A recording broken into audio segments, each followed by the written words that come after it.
અમદાવાદમાં રીડેવલપમેન્ટના ઘણા પ્રોજેક્ટ ચાલી રહ્યા છે અને છેલ્લા 2 વર્ષમાં 150થી વધુ રીડેવલપમેન્ટ પ્રોજેક્ટ્સને અંતિમ ઓપ આપવામાં આવ્યો છે. નવા રેસિડેન્શિયલ પ્રોજેક્ટ્સમાં મોડર્ન એમિનિટીઝની સાથે મજબૂત બાંધકામ પણ જોવા મળે છે, જેના કારણે જૂની અને જર્જરિત થઈ ગયેલી સોસાયટીઓ રીડેવલપમેન્ટ પર પસંદગી ઉતારી રહી છે.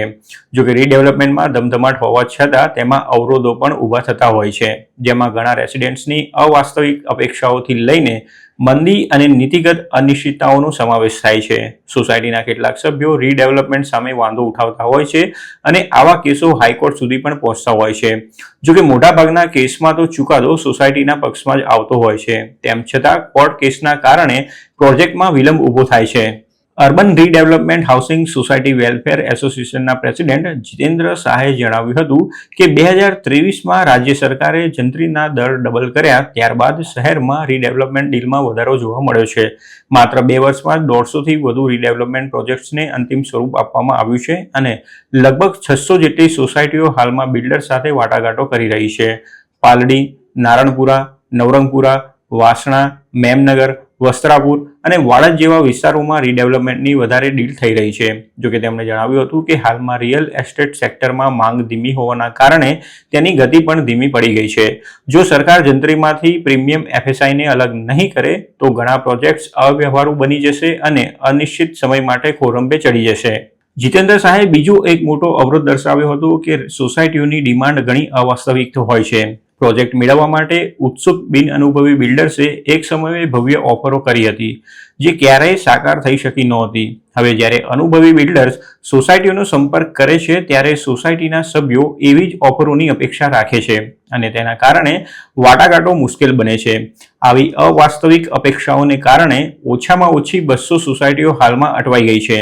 આ ઉપરાંત સોસાયટીના સભ્યોમાં પણ અલગ અલગ અપેક્ષાઓ હોય છે, તેના કારણે વધુ એક ગૂંચવણ ઊભી થાય છે અને સોદામાં વિલંબ થાય છે, તેમ કાર્તિક સોનીએ જણાવ્યું હતું. કાર્તિક સોની હાલમાં 5 રીડેવલપમેન્ટ પ્રોજેક્ટ્સનું સંચાલન કરી રહ્યા છે અને તેમણે જણાવ્યું હતું કે મોટાભાગના સોસાયટીના સભ્યો એવું માની લેતા હોય છે કે તેમને એક જ જગ્યાએ મોટું અને સારું ઘર મળશે, પરંતુ કેટલાક લોકો વધારાની જગ્યાની માંગ કરે છે કારણ કે તેમણે અગાઉ ઇમ્પેક્ટ ફી હેઠળ વધારાના બાંધકામને નિયમિત કર્યું હોય છે.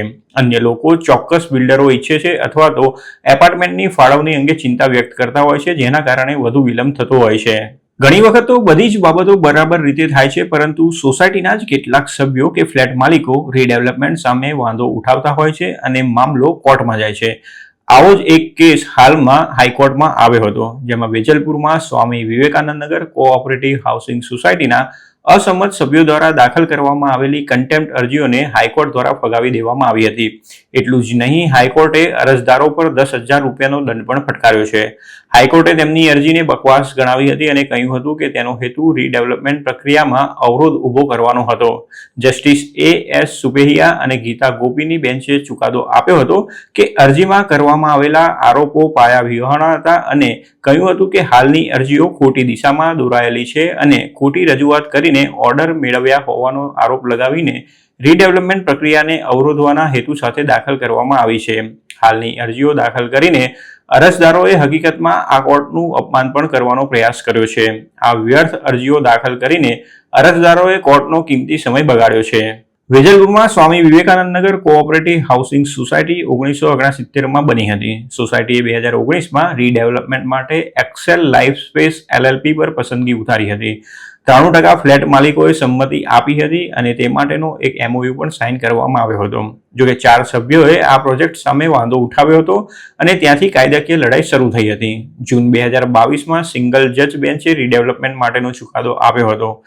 એક અસંમત સભ્ય સરોજ શાહના કાનૂની વારસદારોએ કન્ટેમ્પ્ટ એપ્લિકેશન્સ દાખલ કરી હતી, જેમાં આરોપ લગાવવામાં આવ્યો હતો કે ડેવલપર અને સોસાયટી MOU હેઠળ નાણાકીય પ્રતિબદ્ધતાઓનું પાલન કરવામાં નિષ્ફળ ગયા હતા. તેમણે સોસાયટી અને ડેવલપર પર પોતાના પક્ષમાં આદેશો મેળવવા માટે કોર્ટને ગેરમાર્ગે દોરવાનો પણ આરોપ લગાવ્યો હતો, પરંતુ હાઈકોર્ટે આ દાવાઓને ફગાવી દીધા હતા અને બાકીના તમામ સભ્યોને ફ્લેટ ખાલી કરવાનો આદેશ આપ્યો હતો.